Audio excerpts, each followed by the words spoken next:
Comrade, may I call you comrade? I think that the right wing calls people brother, doesn't it? So I'll call you brother, Bob. You have called me mate on the phone, but I'm not sure what it signifies. Comrade, what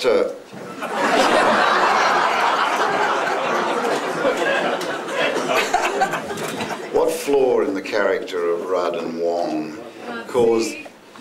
What flaw in the character of Rudd and Wong caused them to not see you coming for the vote on Wednesday? I think that they thought that the Liberal Party would be poll-driven, and obviously if we had been entirely poll-driven, we wouldn't have, my colleagues would not have elected me. They would have either stuck with Malcolm or they would have elected Joe, and that would have been the conventionally politically wise thing to do. But I think that the Liberal Party was desperate for a contest.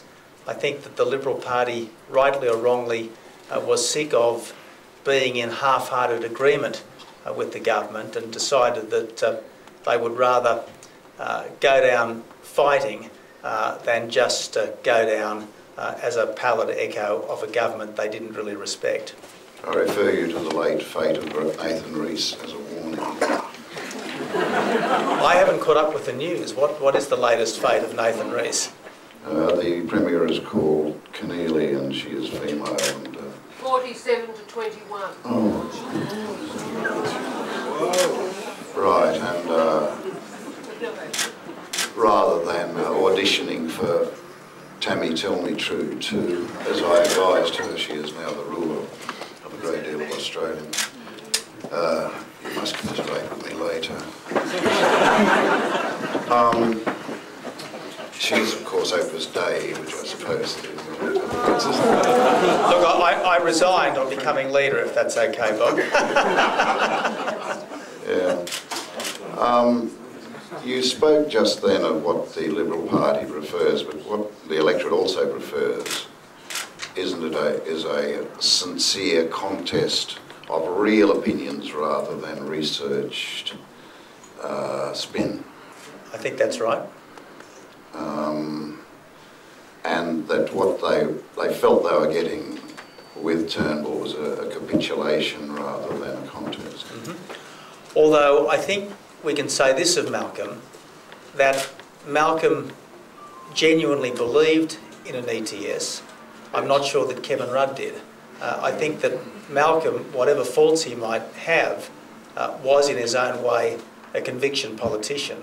It's just that in this respect, and I think really only in this respect, his conviction was at odds with the conviction of many of his colleagues. But I do think that Turnbull is authentic in a way that Rudd is not and never will be. Is it good for a putative leader to first write a book? Does it cleanse the mind? Does it focus the mind? Well, for me, Bob, writing a book was an important part of the post-November 2007 grieving process.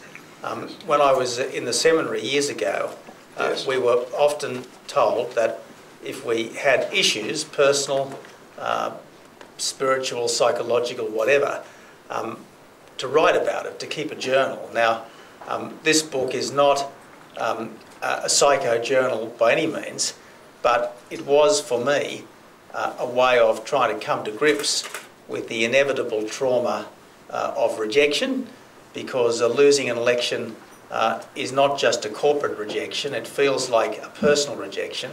And by writing the book, I first tried to come to terms with the mistakes we'd made, come to terms with the changes we needed, and I suppose rediscovered my sense of the vocation of politics, because it is important, if you're going to be an effective politician, to always have some sense that it's not just a job, that you are making a difference and it is worthwhile. Writing is a way of thinking, isn't it, in the way that, say, jogging isn't a way of thinking? That's correct. I mean, you can often listen to a speech and be tremendously impressed, but afterwards see the transcript and you think, what on earth was that all about? Why did that impress me? And the beauty of having to write stuff down is that all the faults, the flaws, the imperfect logic, the contradictions, all of that, if you're honest to yourself, is obvious in print in a way that it isn't always obvious in the melee of voices. And so yeah, it's really important to write stuff down. Apart from, of course, St. Augustine, what writers have influenced you? Well, I mean, I can't say that I have immersed myself as deeply in the canon as I should have. Obviously, the New Testament has influenced me, as it's influenced everyone in the Western world. Consciously or subconsciously, we are all influenced by the great text of our civilization, even if we don't subscribe to the values and to the ideas they hold. Ditto Shakespeare. I mean, I haven't read Shakespeare since I was at school, but the phrases stick with you even after 30 or 40 years. But I guess all the books that I've enjoyed have influenced me, whether it be the stuff that I've read the kids, like the Narnia Chronicles, the stuff that I read myself and then read to the kids, like Huck Finn. I mean, there's not a book that I have finished that I haven't enjoyed and learnt from. These are very good examples. I was startled, as you know, by how good your book was and how intellectually challenging, but how gracefully written. And I know that you, for your sins, once wrote for the bulletin and so on. But across many, many battle lines, I want to emphasise this is a good book. Thank you. Has it sold out here?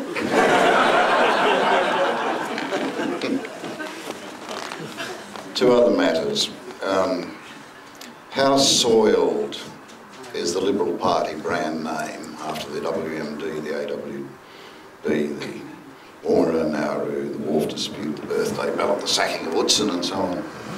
How does one wash it till it is whiter than the snow? Well, no political party brand name will ever be pure to everyone, because all political parties start with some true believers and some incorrigible critics. And you're never going to persuade the true believers that the party can do wrong, and you're never going to persuade the incorrigible critics that the party can do right. Now, obviously, in each of the instances that you list, there was much that could have been done better, and in some cases, things that shouldn't have been done at all. But you've always got to place political parties in the scales of justice and weigh the successes against the failures, the strengths against the weaknesses. Now, obviously, depending upon the audience, different items will have different weighting. But I think the Howard government, to take an example, had a pretty good balance sheet, to change the metaphor. Sure, everyone would say that it was most unfortunate, and it did damage the standing of government when the weapons of mass destruction turned out either not to exist or to be impossible to find. But let's not forget. Let's not forget. Or they would have been flung at you. Let's not forget. That's if they were still working, of course. But I mean, let's not forget that everyone genuinely believed that they did exist.